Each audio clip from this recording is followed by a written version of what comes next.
Hi, in today's video, we'll be sharing how to go through a breakup in a way that is reasonable, graceful, and dignified. If you're going through a breakup at this moment, I know how hard it feels.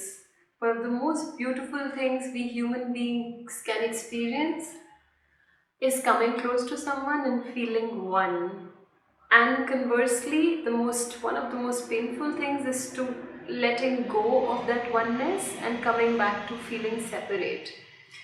Getting to know someone, getting closer to someone is an entire process where our world shifts. We learn other person's beliefs, desires, we learn to co-create a world where both of us can fit.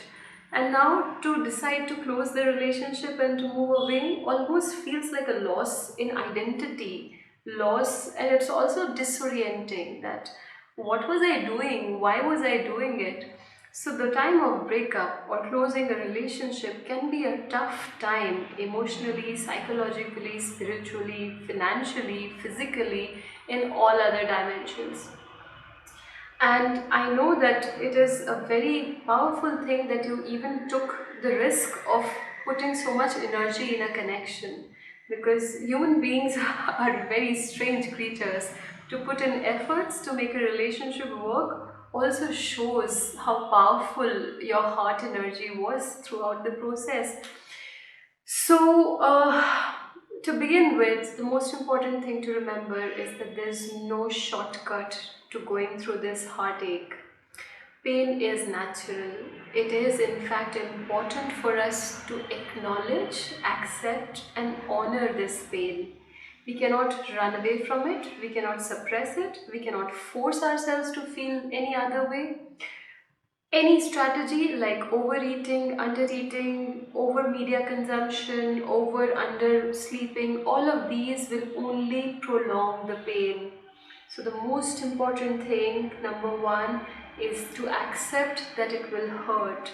To accept that both of you created something beautiful, and since it was so valuable and there was such deep attachments to what you created, the energetic space of a relationship, it will hurt. And the only way in which we can fully release the hurt is to accept and acknowledge that it hurts. How do we fully release the pain? By fully feeling the pain. And when I say fully feeling the pain, I do not mean to tell yourself stories of who was right, who was wrong, what was bad, what was it about, but to physically, to psychosomatically tune into your body, feel where it feels heavy, feel where it feels blocked. Pay attention, be aware of your inner system. If you are able to observe where what you feel, you are in some ways honoring your pain. You are saying to your pain that, hey, I know it hurts, but I'm here. So it also requires some degree of compassion towards yourself to feel your pain fully. In fact, it takes a lot of courage to be with yourself during times when it feels restless, when it feels volatile, when it feels like escaping it. But the most honorable thing you can do is to be a peaceful warrior and be with your pain. And only you really understand how it pains. Nobody else can. No matter how many times you try and tell your story to someone, after a while they would feel saturated and not really get it. So it is for you to connect with yourself and tune into your pain. Accept it, be aware of it, acknowledge it, feel it fully. And one of the ways in which you can feel your pain is also to name it, to say that, okay, I am feeling sad right now, I'm feeling angry right now, I'm feeling irritated, I'm feeling lost. When you give words to your feelings, then your mind, your brain is able to manage and work in emotional regulation much better. So this requires authenticity, it requires self-compassion, it requires maturity and wisdom of a loving parent towards yourself. So you're almost parenting yourself. I would also invite you to write down your feelings. Sometimes it helps us to achieve catharsis by just pouring your feelings on a piece of paper. Please do that. In coming days and weeks, a lot of things that are associated with your ex-partner will come and trigger you. Sometimes some songs, mutual friends, connections, ideas, landmarks, places you used to go together, and when these things will happen, you will feel either your heart expand or you will feel like it's shrinking and you want to run away from everything.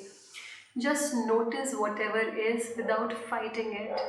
This is the path of least resistance. There is no fight in this. You have to go through it.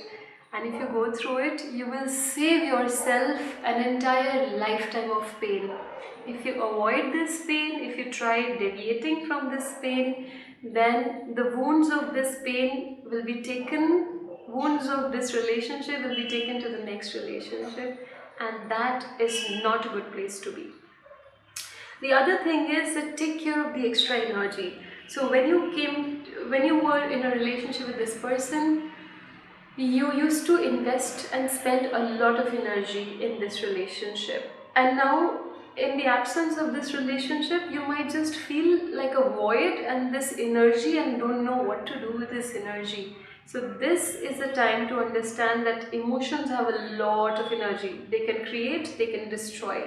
And ironically, most powerful creations that our world has seen have come after a heartbreak. So this is a time to acknowledge that, oh my God, I have a lot of energy, and where can I put this energy creatively? Yes, there can be destructive ways of using this energy by becoming a compulsive thinker, by obsessing about your ex, by stalking them, by drinking, by smoking, addictive behaviors of other kinds. That won't work. Healthy, reasonable, graceful, dignified way is to take a pen, write down few things you wanted to do as a child. What were your childhood dreams? Pick one, take action on that. Who knows what miracles are waiting for you? The other thing that I want to emphasize is do not isolate. It is very tempting in moments of depression, sadness, anxiety, emotional confusion, to want to be alone, to cut off from the world. This tendency to withdraw is very natural. And even if you feel like going out, the sun will melt you and you don't want to face anyone, please come out of your comfort zone. Meet people.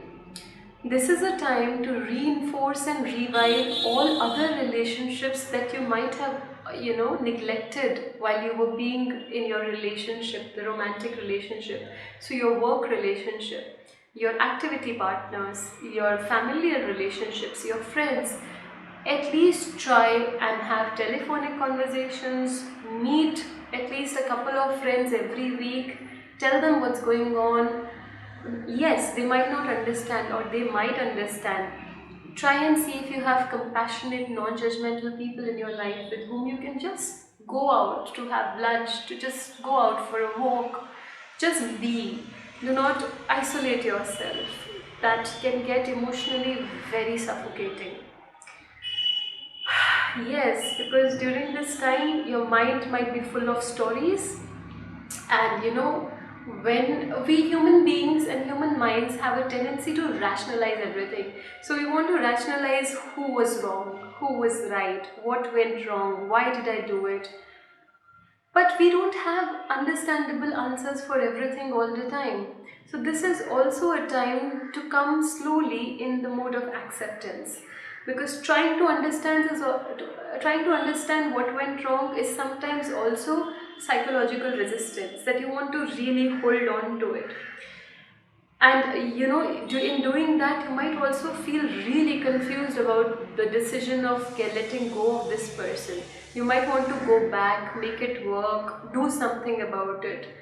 And this is irrespective of the fact that who closed the relationship. You might have temptations to text them, to connect with them. But impulsive behavior doesn't help. It's important for you to first restore your inner peace and calmness, and only from that place you can think about doing what you want to do. So do not get into the world of black and white. Do not become the victim. Do not become the victimizer. Know that the relationship helped you grow in some ways. Acknowledge that there was good in a relationship. Also acknowledge that probably this was the best it could have got and this is it. So just be open to having open-ended stories. Open-ended stories would mean, what if this was the best? What if this is how it was to be? Looking at it as a gift, that this is the best we could have done for each other, acknowledging it in terms of a gift. Please do not learn any wrong, hurried lessons from a relationship that did not work out. So, a lot of my clients, I see that they end up creating such wound oriented narratives like, I am not worthy of love, men cannot be trusted, women cannot be trusted, stuff which really, really pierces through their heart. This is not true. You're beautiful, you are worthy of love much more than you know, and there's much more to come to your life. This is just the beginning. You would experience the most beautiful kind of a relationship. However, that relationship only comes after your relationship with yourself. This is also a time to kind of get back to your identity before you met this person. Who are you spiritually? What do you want to do with your life? How do you want to spend your time? Use all that energy into rebuilding yourself, because a part of you is definitely emotionally imbalanced, confused, disoriented, restless for a quick fix solution, and that quick fix solution will not come. That this heartbreak can transform you alchemically. It can really be the best thing that happened to you, because it will really help you know who you are and what you're made up of. When a deep attachment gets broken, it shakes us from within, and what comes out of it can really surprise you. There are always choices. Either you take this attachment trauma in a negative way, destroy yourself, or you take it, honor it, hold it, be a warrior, be peaceful love ninja, and take it in a way that really is golden, is peaceful, joyful, beautiful. The second option is the one that will make you so much more lovable, so much more loving, so much more loved as the time comes by. And before we close, there is a tip, and this is a Hawaiian prayer wherein you can simply fold your hands and say to yourself, I love you, I'm sorry, please forgive me, thank you. And you can imagine that person and say that to this person as well. I love you, I'm sorry, please forgive me, thank you. Both of you gave each other a good time, and both of you gave each other a difficult time. And it's alright. This is how we human beings sometimes learn. We learn at the cost of each other at times. What's important is to restore your capacity of feeling love by working and healing your heart. If any of you who is listening to this particular video had a relationship that involved emotional and physical abuse, I request you to visit a professional counselor and work on your healing. This is extremely important. Also, without reconciliation and forgiveness of what happened inside you during this relationship, do not jump into a new relationship. Yeah, and yes, it is very tempting to find new sources of attention. You are gorgeous, you would get a lot of attention, but that attention is not a very constructive attention at this moment. So please refrain from that. Get yourself into a basic routine of taking care of your mind, body. Go out, connect. Whenever you feel a difficult feeling, be the warrior, feel it fully. Try not to suppress or numb it. And yes, you're worthy of love, remember that. Difficult feelings, not able to feel it, write it down, connect with people, do not isolate. Use all the extra energy in constructive, creative ways. Please do that. And if you want to book a session with me and share your heart with me, I can be your empathy angel. Just write to perfectlifespot@gmail.com and take care of yourself. Become aware that it hurts. If you're a man or a woman, if you are the one who broke up, if they are the one who broke up, whatever is the reason, You know that if you're able to feel difficult feelings, that shows your heart is alive and healthy. Numbness and suppression of valid feelings is unhealthy and is very destructive. Please do not try to distract or run away or fight difficult feelings. Just feel them fully. It takes around 60 to 90 seconds for a difficult feeling to last in our body. So, whenever you feel a difficult feeling, just take a deep breath. I know it hurts, but it is a very valuable thing to pay attention to it, to be aware of it, and just scan your body, see where it hurts and how it feels. Maybe acknowledge what you're feeling and how does it feel. If it feels heavy, say that I'm feeling heavy near my chest. If it feels numb, say that I'm feeling so. When we label, when we name our emotion, when we name our feeling, we are able to tame our feeling. So please do not run away from it or suppress it. Just become aware and pay attention to it.